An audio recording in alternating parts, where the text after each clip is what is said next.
Une francophone de Langley vient de publier un roman en France. L'histoire tourne autour d'un personnage mythique de la région d'Harrison Hot Springs, le Sasquatch.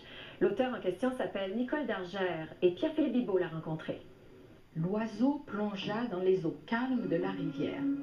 Ses griffes se plantèrent dans la chair d'un petit saumon. En un éclair, mon nom c'est Nicole Dargère. Je suis née, j'ai été éduquée en France et dans mes jeunes années, je suis arrivée d'abord à Toronto, mais le climat ne me satisfaisait pas tellement. Je trouvais les hivers un peu rudes et les étés un peu trop chauds. Alors je suis venue ici en Colombie-Britannique et bien sûr, dès mon arrivée, je suis tombée en amour, comme on dit ici, littéralement avec la beauté de cette Colombie-Britannique supernaturelle. J'ai commencé d'écrire mon livre en septembre 2009. C'était un jour où il y avait une panne d'électricité, un soir, et puis comme j'étais toute seule dans ma maison, il n'y avait plus d'électricité, donc pas d'ordinateur, pas de radio, pas de télévision, on ne pouvait rien faire. Alors je me suis assise simplement à ma table de salle à manger et à la lumière d'une bougie, j'ai écrit le prologue, donc la première page de mon roman. Donc je l'ai écrit ici, ça m'a pris 3 ans de recherche assez intensive, bien sûr, pour essayer de me documenter sur la façon de vivre des aborigènes vers la fin du 19e siècle, ainsi que faire des recherches sur ce fameux Sasquatch. Mystery Valley, ou Le secret du peuple de la rivière, c'est un roman mystère en fait, qui se passe en Colombie-Britannique vers la fin du 19e siècle, dans une petite ville qui s'appelle Harrison Hot Springs.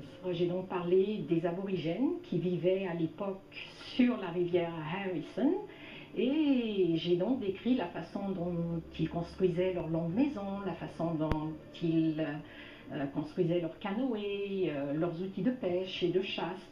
Et en plus de ça, j'ai intégré dans mon histoire une légende. Et cette légende-là, je pense qu'on peut le dire, puisqu'on est en Colombie-Britannique, c'est la légende du Sasquatch. Oui, bien sûr. La raison pour laquelle j'y crois, c'est parce que je me suis beaucoup identifiée au rôle de Luyana. Luyana est donc cette doyenne qui a trouvé ce petit bébé Sasquatch. J'ai pris cet être que j'ai rendu plus acceptable, si vous voulez. Luyana l'a élevé, donc je l'ai élevé et j'ai pu communiquer avec lui. Et la fin, enfin, je ne vais pas bien sûr donner la fin du roman, mais je pense que ça passe très bien. J'ai eu de bons commentaires et j'espère pouvoir en faire un film un jour, peut-être. Donc je pense que le Sasquatch fait partie de ces animaux qui ne sont pas répertoriés, mais qui existent vraiment sur notre planète. C'est juste une question de temps. Les Sasquatch ont peur des êtres humains. Ils les fuient. C'est la raison pour laquelle on a beaucoup de mal à mettre la main dessus, si vous voulez. Mais je pense qu'on y arrivera. Et c'est ce soir qu'a lieu la 15e soirée des Jutrac.